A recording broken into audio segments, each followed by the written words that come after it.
Well, it is a busy night in the world of Rangers FC, guys. Statement after statement, message after message. It appears that we're trying to end the season on as positive a note as possible. Kind of let's disregard the football, disregard what's going on in the park, and concentrate on what's going on off the field. I think that's probably the best attitude to take between now and the end of the season. To be perfectly honest with you, given how bad it's been on the pitch this season, but this was officially announced by Rangers a few moments ago. We are delighted to announce the appointment of Kevin Thelwell as sporting director. Thelwell will join the club from Everton following the expiry of his contract with the Toffees. So it is now official. Obviously, it was heavily rumoured yesterday. That Thelwell was the chosen one. He was in the kind of what's the Matrix sense. He's starting to believe he's the one. I mean, obviously there was a lot of rumours around Greta Steinsson. I think obviously the intention now with Leeds getting the promotion to the Premier League is to allow Greta Steinsson to remain in position as Leeds sporting director and allow him to obviously build them up to help them obviously try and remain in the Premier League. We know that's obviously a massive test. Kevin Thelwell obviously comes from the Premier League with vast Premier League experience to the club to aim to rebuild Rangers. Obviously, he will have a whole plethora of decisions to make. His in tray will be absolutely practically bulging when he arrives at the club at the end of the season. First of all, of course, there is the subject of the managerial appointment to make. Obviously, a lot depends on whether the takeover is finalised as regards who is going to be the next Rangers manager. Not only that, but there are players out of contract who final decisions need to be taken on. Obviously, the likes of Yanis Hadji, Tom Lawrence, etc.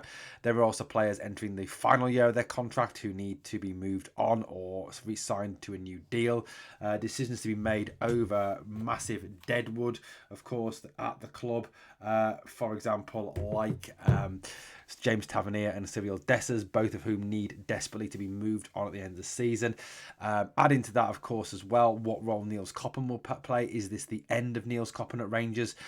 Will Kevin Thelwell take responsibility? Now, obviously, if you look at what Kevin Thelwell did at Everton, he was responsible for player recruitment and development. He was the guy who obviously recommended and signed the likes of James Tarkowski, the Everton captain. Yes, that dirty little bastard that nearly broke Alexis McAllister's leg. Who else? I mean, Andrissa and Beto. Who else? I mean, there's a list. There was a list. I remember it. I can't remember everyone on the list now, but there was a list of some pretty notable players. Neil Maupay, I think, was one of his signings. Dwight McNeil was one of his signings. He certainly has a decent record. Now, one of the things that Thelwell did exceptionally well during his time at Everton was to launch the trading model. Now, Everton, of course, fell foul of the PSR regulations in the Premier League and were fined 4 points. I think it was initially more, 8 to 10 points, but it was reduced on appeal when they fell foul of the PSR regulations, obviously with all the issues over the Mashiri ownership. Obviously, those are now gone. With the Freaking Group taking over, maybe Kevin Thelwell can bring the Patterson money up when he comes up to the club. But look, he has done very well for Everton in terms of developing a player trading model, in terms of developing a income for the club. Has turned a fairly substantial profit as well for Everton during his time at the club. So I think if you look at why he has been the man that has been kind of become the chosen one, it's because of the fact that he has been able to develop that trading model, because of the fact that he has been able to bring in players from all across the world. And that's one of the things he has done. If you look at the players that have been recruited at the Ananas, the Ndais, for example, of this world, he has looked across Europe, across the world to find talent. Also into the English lower leagues as well. Tarkowski and McNeil coming from Burnley, who obviously were a Premier League club at one point. But, he has done that very, very well indeed. Now, I'm not suggesting for a minute he's going to go Premier League shopping or La Liga shopping, because that's obviously not available on our budget. But, he certainly has that track record of being able to find players. Now, if you go back a little bit further in what he's done, he was also at Wolves as well.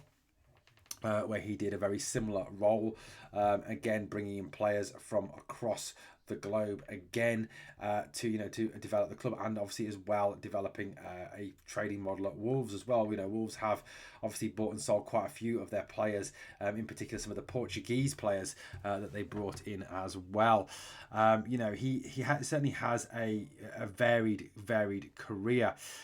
He does have an advanced UEFA license for the role, obviously, of sporting director. He holds an honours degree in sports science. Hopefully, you might know something about injuries then. He was director of coach education as well with the FA of Wales. In that time as well, he's also been director of youth at Preston North End. He then obviously left Preston to become to be part of the Derby staff. He was academy manager at Derby. Worked with Derby's academy. Obviously, that's something else that will stand him in good stead with the academy. Obviously, believing to be need to be reformed and looked at.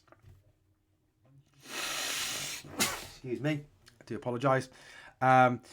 He was also as well appointed as academy manager at Wolves as well. So he's done a lot of work at that youth level, developing young players. And that again is something that Everton obviously, were attracted by him, and obviously something that Rangers will be looking at as well, the work that he's done on the youth side of things.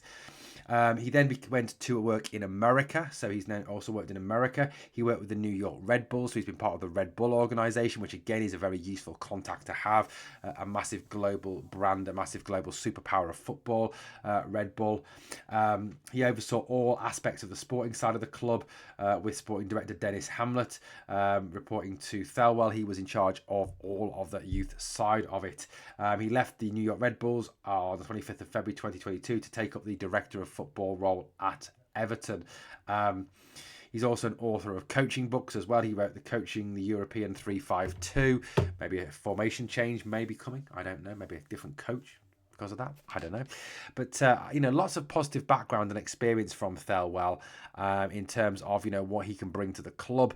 Hopefully some of that experience of managing the Premier League as well. But I think the big thing for Thelwell is obviously that development of the trading model at the club. But obviously it is now officially confirmed that role that was identified in that sort of the inquest that went on into the football side of the operations has now been filled, and it will be Kevin Thelwell who will be Rangers sporting director as of the end of the season. Guys, let me know your thoughts in the comments.